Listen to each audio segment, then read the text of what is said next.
Day 1 at Tingloy, Batangas, dun sa Masaso Beach, nakita kami ni Kuya at binibentahan niya kami ng sea urchin. Pero wala akong dalang pera that time, so sabi ko, bukas na lang. And guess what? Sa pagstay namin sa Masaso Beach, nakita ulit talaga kami ni Kuya kinabukasan. So, eto na, matatry ko na ang sea urchin. Yung isa kunin mo na rin, tapos yan may suka, tapos yung isa itry mo na walang suka. Ang hangin kuya ah. Sakto lang ha. Ay. Sarap yan. Wait lang kuya. Teka lang kuya. Ah! Ang weird ate.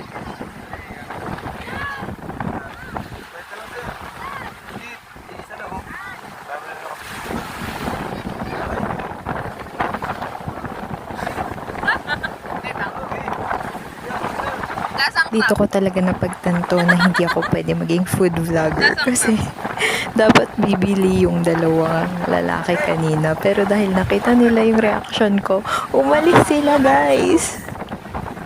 lasang crab. Ilang At dahil nakonsensya ako dahil sa reaction ko at gusto ko rin ma-sure yung lasa ng sea urchin, trinay ko pa ulit isang try beses. natin with the sili.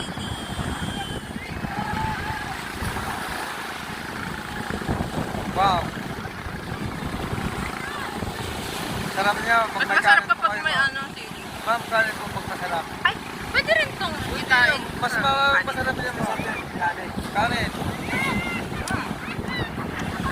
Oh, salamat ma'am sa inyo po. Welcome po. Salamat din po sa sea urchin. Para makaubos lang Para tong dream come true kuya. makain na rin ako Pinapanood ko lang to eh. sa YouTube.